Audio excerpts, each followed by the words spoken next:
Kami hadir kembali untuk Anda, Mitra JC. Assalamualaikum warahmatullahi wabarakatuh. Waalaikumsalam. Kiblat, karir hebat sahsiah kuat. Di hari Rabu pagi hari ini saat kita mengawali aktivitas Mitra JC, tentu saja banyak yang sudah kita rencanakan dari semalam. Barangkali apa-apa saja yang akan kita segera eksekusi, kita lakukan hari ini, kita kerjakan hari ini agar dengan planning yang kuat gitu kan kita insya Allah menghasilkan kualitas yang juga cukup bagus dari semua yang kita dambakan untuk kita kerjakan hari ini. Mitra JC, di Kiblat program kami pagi hari ini akan mengupas tentang pentingnya sebuah kontemplasi. Wah, Mitra JC, apa nih kontemplasi? Insya Allah nanti akan dipaparkan oleh narasumber kita, Dr. Khairul Hakim SEMM. Dan insya Allah bersama beliau kita akan mengupas tema bagaimana sih kontemplasi pentingnya dalam kehidupan kita, dalam karir kita, dalam aktivitas kita, dalam usaha kita, dalam berlembaga kita atau berorganisasi kita. Maka Mitra JC menjadi satu keharusan nih sepertinya Anda bergabung bersama kami. Dan untuk kiblat hari ini Anda bisa ikuti di FM 107.7, di audio streaming di www.islamicstripcenter.or.id dan juga bisa diulang-ulang oleh Mitra JC, bisa di-share juga di channel YouTube kami JIC Official atau JIC TV. Untuk itu like, share, komen dan subscribe agar kemanfaatan dari kajian-kajian program-program termasuk kiblat hari ini terus meluas kemanfaatannya. Insya Allah. Mitra JC kurang lebih 45 ke depan. 45 menit ke depan bersama kami dengan Pak Khairul Hakim. Andi akrab menyapa beliau Pak Hakim. Assalamualaikum Pak Hakim. Waalaikumsalam warahmatullahi wabarakatuh. Pak Andi Umar, sehat. Gimana? Alhamdulillah. Ustaz Berkah. Khairul. Pak Hakim gimana perjalanan di sepekan ini? Alhamdulillah, senang banget. Kayaknya banyak. Masya Allah, lika-liku ya. Lika-likunya. Di mana likunya? Di mana sudut hentinya Udah kemudian? promo vendors berarti ya. Gitu. Minggu ini. Salam. Salam hormat buat Mitra JIC. Iya, luar biasa Pak Hakim. Terima kasih sudah ada di studio Terima dan kasih kita akan kembali. masih ngomong tentang karir analyze. Yes. Dan hari ini kita mencoba untuk menghadirkan untuk Mitra JC tentang pentingnya sebuah kontemplasi atau perenungan atau meditasi atau introspeksi. Mungkin kurang lebih itulah Seperti gambaran itulah. tentang kontemplasi.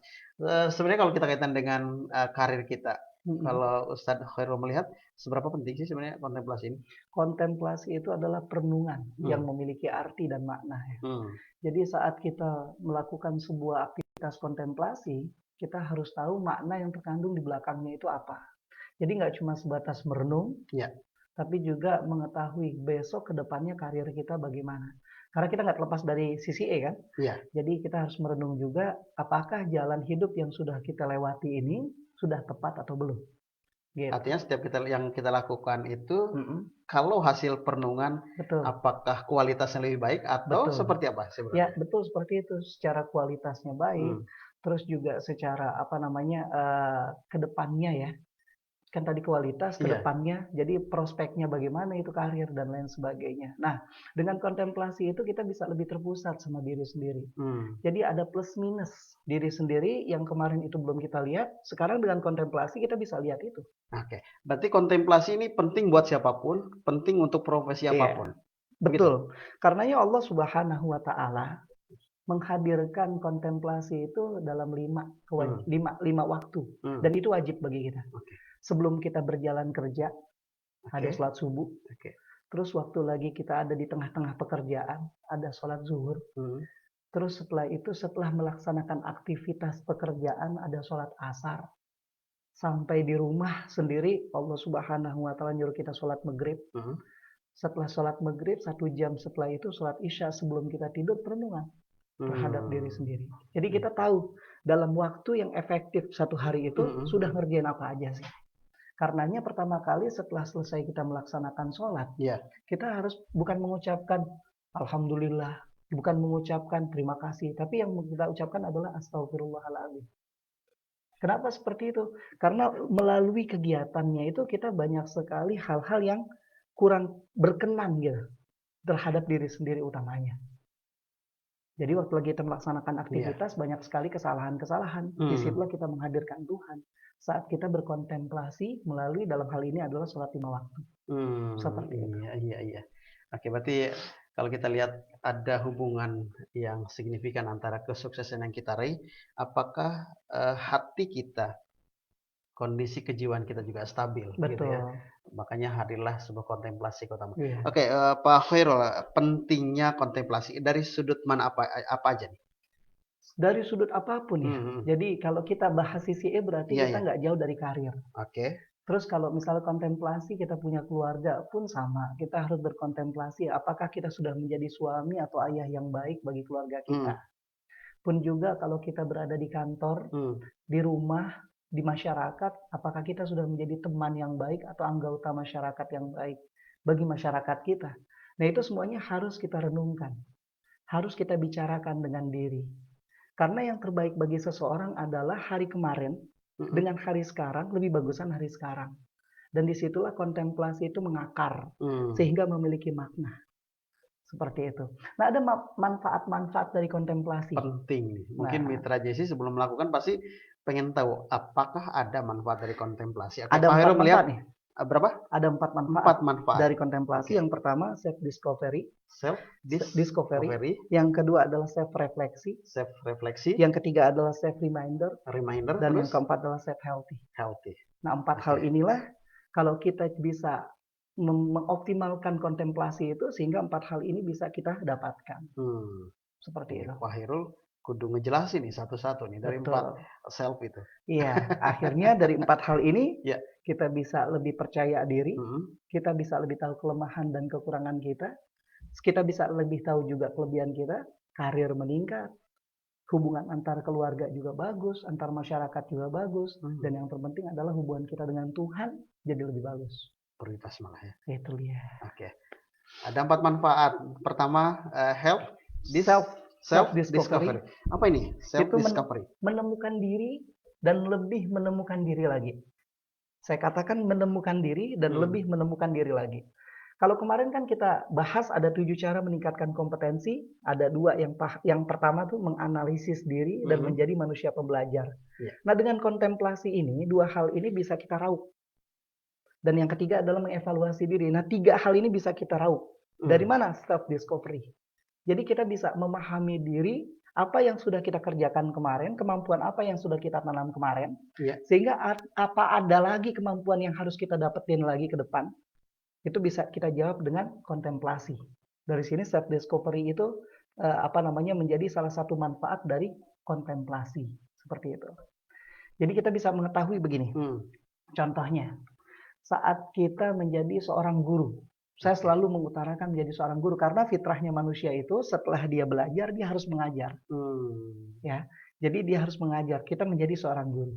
Nah, seorang guru saat kita berhadapan dengan murid, kenapa murid saat kita membicarakan keilmuan kita, sharing keilmuan kita, mereka lama nangkepnya. Nah, dengan kontemplasi kita bisa paham. Yang salah itu metodekah, yang salah itu subjekkah, yang salah itu objekkah. Nah, dengan kontemplasi kita bisa discovery, menemukan diri, menemukan cara, menemukan memperbaharui diri. Andai kata masalah itu didapat dari 2 titik ini, dari 3 titik ini. Nah, itu bisa mengetahui sehingga saat kita nanti bertemu dengan murid kita, oh iya kita kurang doa. Metode udah bagus. Terus murid juga udah pintar. Yang kurang apa? Doa kita ke mereka. Nah, dari situ dengan kontemplasi, kita bisa menemukan self-discovery, kita jadikan doa itu sebagai salah satu sarana untuk menuangkan sharing knowledge kita ke mereka. Seperti itu. Nah, itulah pentingnya kontemplasi. Yang pertama, self-discovery. Terus kita bisa melihat juga, saat kita pembawaan kita berkomunikasi terhadap murid itu, udah nyampe atau enggak? Atau kurang metode, atau kurang teknik. Nah, itu bisa dilihat dengan kontemplasi. Kontemplasi itu merenung. Jadi, ibarat mesin, kalau dipakai terus, mesin akan kendor. Tapi kalau ada waktu dia stop, on off-nya dicabut, dia akan istirahat. Nah, saat istirahat dipakai lagi, dia lebih bagus. Mesin pun nggak panas. Jadi mesinnya tetap adem. Nah, kontemplasi itu membuat kita seakan-akan menjadi seperti itu. Kontemplasi seperti sebuah perawatan pada akhirnya kan. Kalau mesin tadi dengan perawatan yang maksimal, ketika kembali akan kita gunakan, dia lebih prima lagi fungsinya gitu ya. Karena kita melakukan kontemplasi, kalau tadi diilustrasikan guru, kan kita sering menjudge kegagalan itu ada di objeknya di siswa gitu kan. Padahal tadi ada subjek atau ada metode yang harus juga evaluasi, dan pada saat kontemplasi itu sebenarnya mengevaluasi dari keseluruhan. Dan akhirnya kita dapat temukan gitu. Betul. Nah, itu yang pertama. Pertama adalah self discovery. Yang kedua adalah self refleksi. Refleksi. Iya, kita mengistirahatkan diri kita. Kita yang tadi dari yang panas mesin tersebut kita ademkan. Sholat 5 waktu merupakan kontemplasi Muslim, ya, seorang Muslim. Andai kata sholat ini tidak ada, maka kita punya pemikiran itu di tahap beta terus. Jadi kalau pikiran itu ada di tahap beta, mudah stres, pikiran terang itu jadi buram.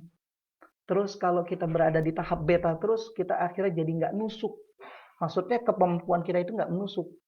Jadi nggak tahu, ini loh sebenarnya yang harus dilakuin, ini tuh yang nggak boleh dilakuin. Terus monoton, pikiran kita tuh monoton. Jadi begini aja deh, datar aja. Nah, dengan cara kita kontemplasi, kita sholat, kita renung, kita zikir, kita i'tikaf, sehingga kita bisa merefleksikan diri kita, gitu, mengistirahatkan diri kita. Ketahuilah, mengistirahatkan itu bukan berarti turun kita punya kemampuan, tapi untuk gitu mencacah kemampuan kita yang kemarin, sehingga kedepannya itu bisa lebih bagus. Nah, itulah kontemplasi pentingnya di sana. Jadi self discovery. Yang kedua adalah discovery, yang kedua adalah self refleksi. Jadi dengan refleksi bukan berarti nanti produktivitas menurun. Justru kalau tadi mencacah bagian-bagian sehingga pada saat kita mengawali kembali bisa lebih meningkat lagi. Betul. Dengan refleksi. Dan kalau kita sebagai Muslim, kalau Ustadz Hakim tadi sampaikan, beruntung ada 5 waktu. Ini momentum yang pas untuk kita memberikan refleksi bagi kita. Selain dari sholat 5 waktu atau 5 waktu yang kita punya, Pak Khairul, yang bagian dari refleksi atau self refleksi biasanya kan setelah melakukan aktivitas dan kita cukup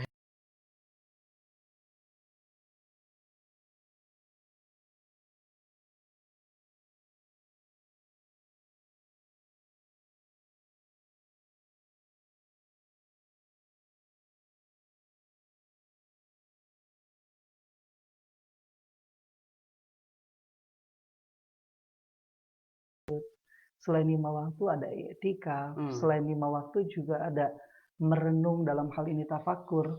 Kita pergi keluar kota gitu kan, keluar kota, kita ke desa melihat gunung, bertafakur, bertadabbur gitu.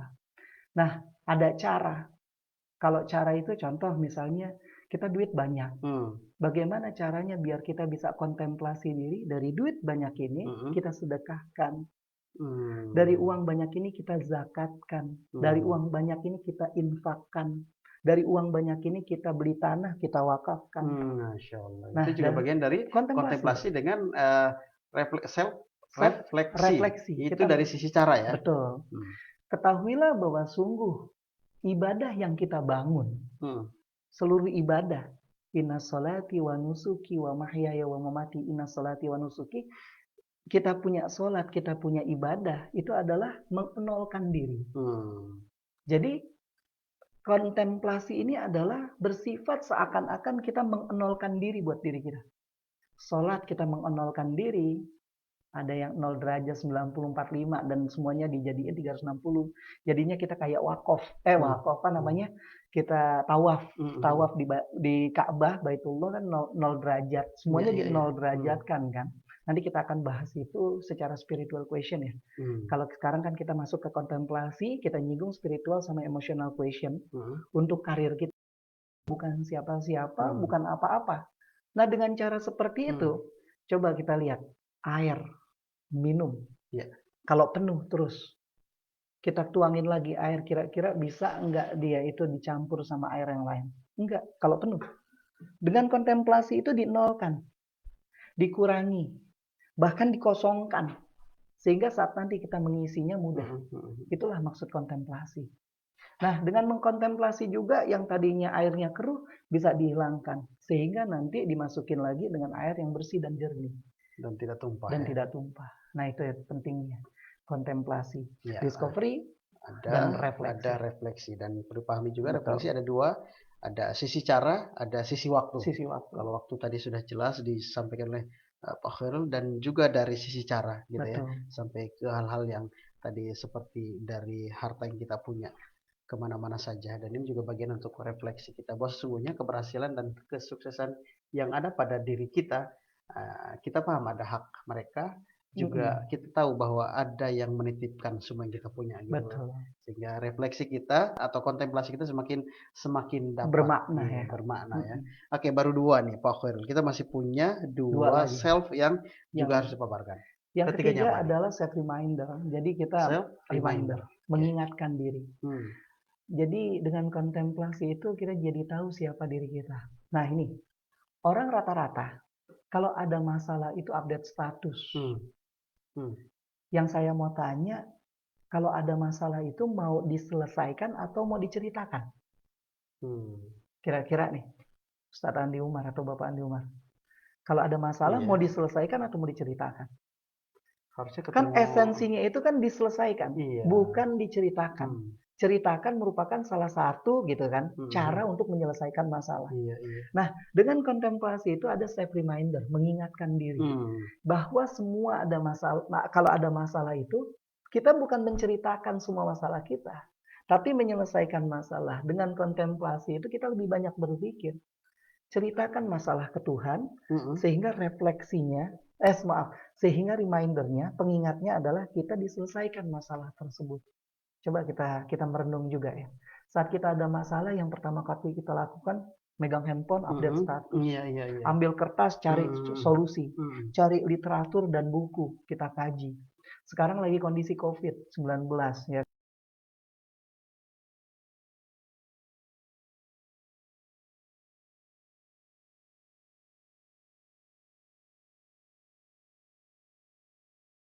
Apakah ini membahayakan tubuh kita atau enggak?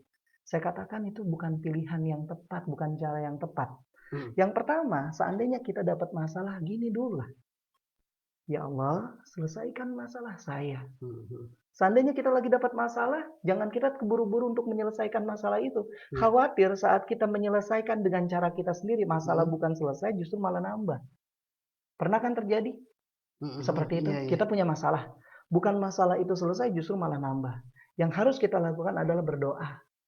Nah, dengan kontemplasi, kita punya yang namanya self-discovery, self-refleksi, self-reminder.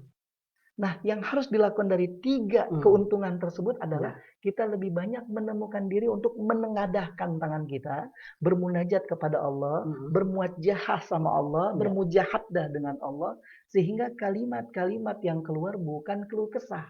Tapi ya Allah, selesaikan masalah saya.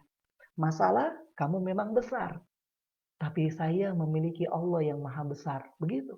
Itulah yang namanya kenikmatan atau manfaat berkontemplasi.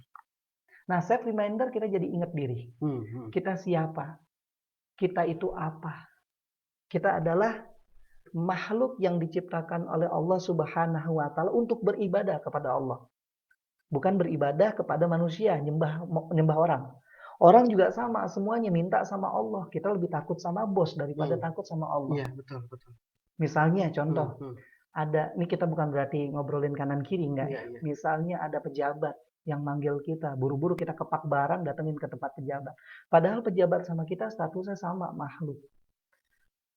Allah Subhanahu wa taala manggil, Allahu Akbar, hayya 'alas shalah, hayya 'alal falah, kata Allah begitu. Terus kita nggak buru-buru kepak barang, santai lah, udah biasa begitu. Nah, ini kita berkontemplasi, maksudnya kita self reminder, ngingetin diri kita bahwa tugas kita itu di dunia adalah beribadah sama Allah Subhanahu wa taala. Kemudian apa? Jadi khulafa. Jadi khalifah fil ardi. Penggantinya Allah di muka dunia untuk memberikan manfaat buat dunia. Jadi yang dicari bukan uang.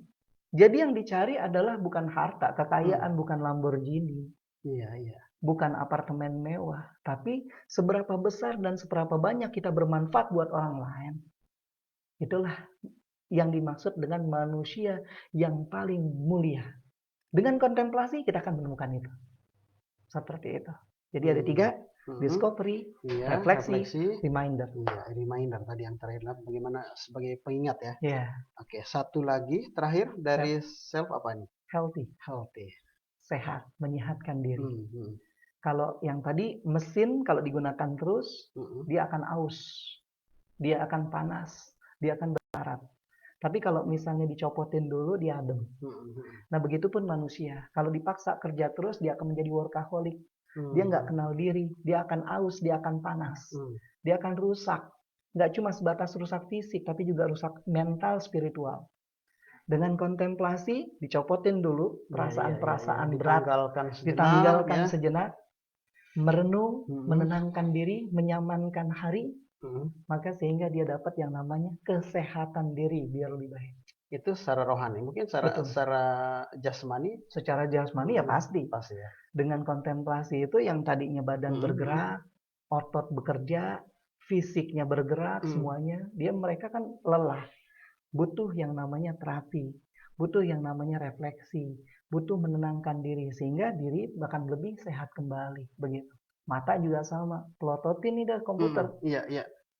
Bukannya minus, justru malah katarak, malah panjang kemana-mana kan. Tapi dengan kontemplasi, dia tenangin badan, dia tenangin pikiran, dia tenangin mata hati. Sehingga menghasilkan kondisi badan yang lebih bugar dan lebih prima. Nah inilah kunci, saya katakan kunci manfaat, benefit dari kontemplasi. Yang mana kontemplasi itu bukan cuma sebatas kontemplasi. Kalau kontemplasi cuma sebatas kontemplasi, sama aja tidur. Tapi kontemplasi yang memiliki makna. Kontemplasi yang memiliki arti, kontemplasi yang memiliki maksud dan tujuan. Seperti itu. Iya. Ada 4 self, ada self discovery atau menemukan diri. Betul. Ada self refleksi, bagaimana kita mengistirahatkan diri. Terus tadi ketiga, kalau kata Pak Khairul itu self reminder atau bagaimana kita bisa mengingatkan diri. Dan yang terakhir self healthy. Kesemuanya adalah bagian dari manfaat dari kontemplasi. Nah, seberapa sering kita melakukan kontemplasi dan dari keempat self ini mana yang paling dirasa oleh kita, Mitra JC? Nah, sejatinya hari ini dan ke depan tentu kita sering dan berikan sebuah evaluasi dari apa-apa yang sudah kita lakukan, apakah kita menuangkan semuanya dalam kontemplasi atau juga sebaliknya. Kalau Pak Herul, seberapa sering kita, kalau tadi di luar 5 waktu sholat dari sisi waktu ya, seberapa sering? Kalau saya mengatakan gini ya, kewajiban kita untuk kontemplasi, untuk mengistirahatkan diri, itu minimal ya. Minimal itu adalah sama kayak zakat. Zakat itu kan 2,5%. Iya. Kalau dibagi kan berarti 1/40. Ya, 1/40 waktu yang kita lakukan buat beraktivitas, hadiahkan 1/40-nya itu untuk berkontemplasi. Gitu. Nah, itu kalau dicaca berarti kan 15 menit sholat, 15 menit. Ya, 15 menit sholat subuh, zuhur, asar, maghrib, isya. Itu pun menurut saya sudah cukup, gitu kan.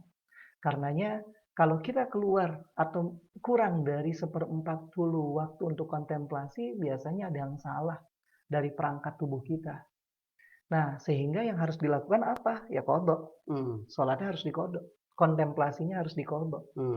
Ya kan, sholat subuh lupa, zuhur, subuh masukin ke zuhur juga. Jadi mau nggak mau. Kenapa?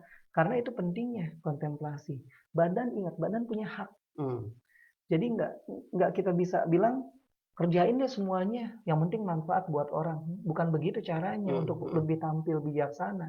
Kita harus bermanfaat sama orang lain, kita pun harus bisa mengendorkan itu untuk bermanfaat juga bagi diri sendiri. Karena badan juga memiliki hak untuk istirahat. Iya. Seperti itu. Balik ke analisa karir kita. Apakah dengan karir yang semakin di puncak gitu kan, kontemplasi menjadi sebuah kewajiban pada akhirnya, atau justru di awal-awal juga kontemplasi menjadi sebuah nutrisi keharusan? Gimana? Sholat 5 waktu diwajibkan saat orang itu berusia mulai akil dan balik kan. Dia udah berakal dan dia udah balik. Berarti tandanya kontemplasi juga itu wajib juga, bahkan dari dia udah masuk ke akil balik. Sampai kapan? Sampai dia meninggal dunia.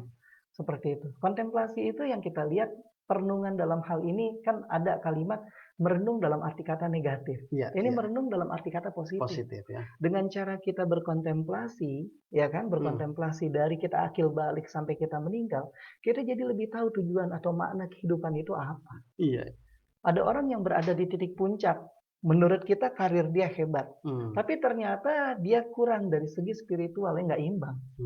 Dia kaya, betul, dalam kehidupan dunia, tapi ada yang salah. Kita sebut aja misalnya, ada salah satu artis internasional. Dia punya nama hebat banget ya.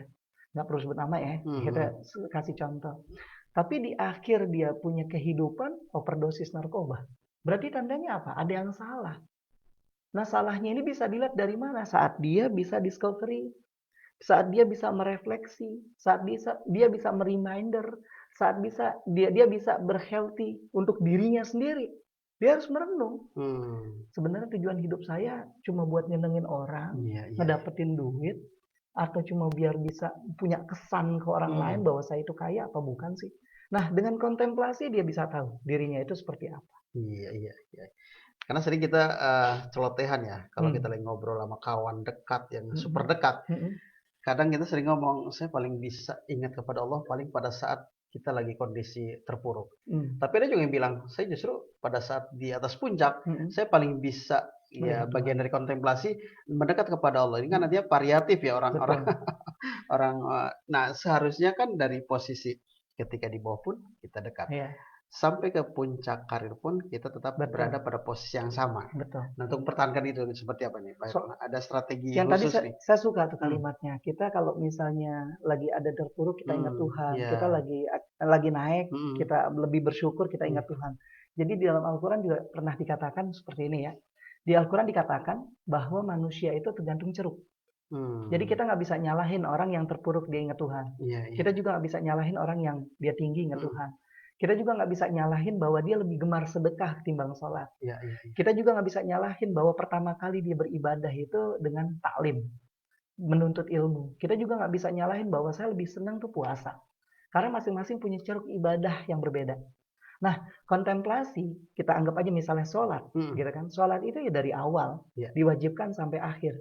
Jangan kita bilang, apa sih manfaatnya sholat buat kita? Sholat aja yang udah dijadikan kewajiban, itu adalah manfaat. Contoh misalnya gini ya, kalau orang sholat sunnah, ini kita agak masuk ke spiritual ya. Kalau orang sholat sunnah dikasih pahala seumpama gitu kan, istana di surga. Itu sholat sunnah. Kalau sholat wajib, berarti istana atau satu komplek istana yang ada di surga. Wilayah komplek istana anggap aja satu provinsi. Kita anggap satu Jakarta dia kasih. Sholat sunnah dia dapat satu istana. Sholat wajib dia dapat satu provinsi istana. Berarti tandanya sholat yang dijadikan wajib aja sama Allah Subhanahu wa Ta'ala menandakan bukti kecintaan Allah buat kita. Nah, dari sini kita bisa nebak kontemplasi yang sedikit. Ya kan? Kontemplasi yang sedikit itu memiliki makna yang dalam buat diri kita. Ketimbang kita kerja terus. Ketahuilah bahwa sungguh saat kita memiliki waktu untuk berdiam terhadap diri dan terpusat terhadap diri, banyak akal pemikiran kita yang tadinya nggak terkoneksi menjadi terkoneksi. Kita ini sebenarnya ilmuwan, tapi kita kerja menjadi seorang teknokrat. Saat kita berkontemplasi, sel keilmuan kita masuk semua, tak, sehingga kita menjadi teknokrat yang berilmu. Kita sebenarnya seorang filsafat. Saat kita berkontemplasi, seorang teknokrat, akhirnya dia menemukan filsafat teknokratnya. Gitu. Akhirnya dia bisa lebih bagus daripada dirinya yang tidak berkontemplasi. Nah, ceruk tadi sebenarnya saya katakan adalah bumbu-bumbu yang Allah Subhanahu wa Ta'ala kasih kepada manusia. Sehingga dengan kontemplasinya, sehingga dengan caranya dia bisa mengikuti prosedur kontemplasinya, dia bisa menemukan hakikat makna dirinya. Seperti itu. Oke. Tertarik dengan self-refleksi. Tadi dari sisi cara, gitu kan. Ada yang juga sama, memiliki pandangan yang berbeda-beda. Ada yang ingin menyedekahkan nanti setelah kita cukup dana, cukup kaya gitu kan. Kalau hari ini mungkin belum waktunya. Tapi ada juga yang sering Ustadz menyampaikan kepada kita bahwa terbiasakan dari kondisi yang kita mampu. Mampunya seperti apa? Nah, kalau Ustadz melihat hari ini bagian dari kontemplasi dengan cara refleksi dari si cara sejatinya seperti apa nih? Apakah harus betul-betul kita nunggu maksimal kayanya dulu baru kita menyisihkan untuk zakat, infak, sedekah gitu kan? Oh, Atau ibadah juga ya. kita Oh, kalau ibadah sih, hmm, kalau menurut saya, yang tadi saya hmm, katakan, jangan mikir sholat itu punya makna atau enggak di belakang. hmm, Jangan pikir juga sedekah punya makna atau enggak di belakang. Jangan. oke. Jadi yang kita lakukan kalau untuk ibadah, lakukan aja sekarang. Hmm, Dalam kondisi kita miskin, bersedekahlah. Jangan nunggu kaya baru kita hmm, bersedekah. Dalam kondisi kita sehat, sholatlah. Jangan nunggu kita sakit kita hmm, sholat. Dalam waktu kita sholat juga, jangan nunggu kita udah tua baru sholat. Mulailah dari saat kita masih kecil kita sholat. Sehingga kita terbiasa melakukan kebajikan tersebut. Dan ketahuilah sedekah yang dilakukan saat miskin, itu akan menjadi gitu, pengingat nanti saat kita sudah kaya. Dari miskin aja dia udah sedekah, gimana saat dia hmm, kaya. hmm. Dan yang kita tahu, kan Nabi juga bilang, sedekah akan nambah, nambah, nambah. Iya, iya. Berarti tandanya kalau kita melakukan sedekah, ya pasti kaya. Jadi orang tuh kadang-kadang, ya, Hmm, kalau saya sebutnya ini, perbedaan orang dengan yang lain itu, kata kuncinya iman, hmm, percaya. Jadi kalau kita sedekah ada dua versi. Saya percaya, yakin kaya, sama satu lagi saya berkurang. Nah, jadikan diri kita itu jadi orang yang pertama, yakin aja. Yang membedakan orang sukses sama enggak kan yakin. Dia hebat atau enggak tuh yakin. hmm, hmm. Iya. Nah, jadi dengan cara kita bersedekah, yakin aja pasti kaya. Orang Nabi yang bilang. Dan itu Nabi nggak pernah ngingkar janji. Dan saya juga katakan, Allah nggak pernah ngingkar janji. Jadi bersedekahlah dalam keadaan sempit. Hmm, Nanti waktu lagi kita kaya, mudah kita bersedekah. Dan itu merupakan buah saat bersedekah kita dalam keadaan sempit. Dan ingat begini, ada kalimat mutiara nih sebenarnya. iya. Kalau kita punya air sedikit, cukup cuci muka, jangan mandi. Iya. Tapi kalau airnya rada banyak, mandilah. Kita punya air satu gayung, kira-kira kalau mandi, terus pakai sabun, terus pakai sampo, gosok gigi, Hmm, kira-kira cuma satu gayung. iya, Kira-kira justru iya. malah kotor atau justru malah bersih? Kan masih ada itu kan deterjen yang ada di muka kan semuanya. Masih ada sabun yang ada di muka. Iya, iya. Lebih bagus kalau kita cuma punya satu gayung, usap muka aja. Jadi saat bersedekah kita juga harus kenal diri. Hmm, Jangan semuanya kita kasih. Oh, kita punya satu gayung, gitu kan? iya. Kalau kita punya satu gayung ya cukup cuci muka. Tapi kalau kita punya satu ember, bisa mungkin kita selain cuci muka kita bisa mandi, Hmm, gitu. Kalau cuma satu gayung kita langsung apa namanya kita sedekahkan semuanya, kita punya anak, kita punya istri, jadi berantakan semua. Karenanya ada seni dalam beribadah. Nah, seni dalam beribadah inilah yang sebenarnya semua manusia tuh harus pelajari. Nah, dengan kontemplasi, dia akan mengetahui seninya dalam beribadah. hmm, Coba kita hmm. lihat. Yang harus dilakukan, gitu kan? Iya. Saat mendekati Ramadan, gitu kan? Dan bahkan saat Ramadan, itu ibadah apa yang banyak orang lakukan? Pertama adalah puasa. Yang kedua tilawah. Yang ketiga sholat.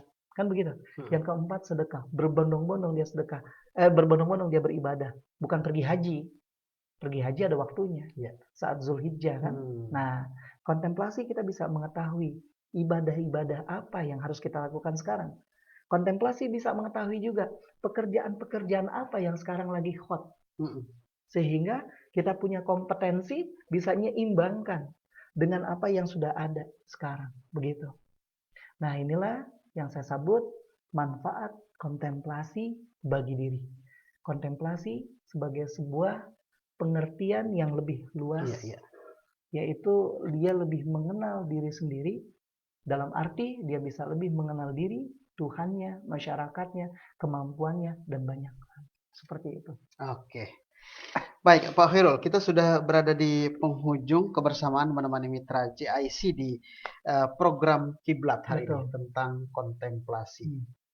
Pada akhirnya, sebagai pengusaha Muslim, sebagai apa namanya teknokrat Muslim gitu ya, pendidik Muslim, kita memang harus ada identitas yang semakin kuat dan dengan kontemplasi dengan beberapa tadi ada 4 kemanfaatan dari selfie yang sudah disampaikan.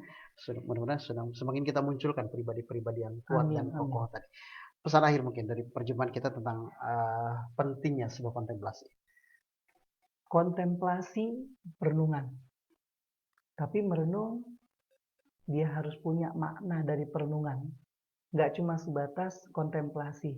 Kalau kontemplasi doang tanpa ada makna, merenung tanpa ada makna, apa bedanya dengan tidur? Jadi, buatlah waktu dalam satu hari itu memiliki beberapa persen waktu untuk berkontemplasi secara hakiki. Dan hadirkan Tuhan saat kita berkontemplasi. Itu aja. Masya Allah.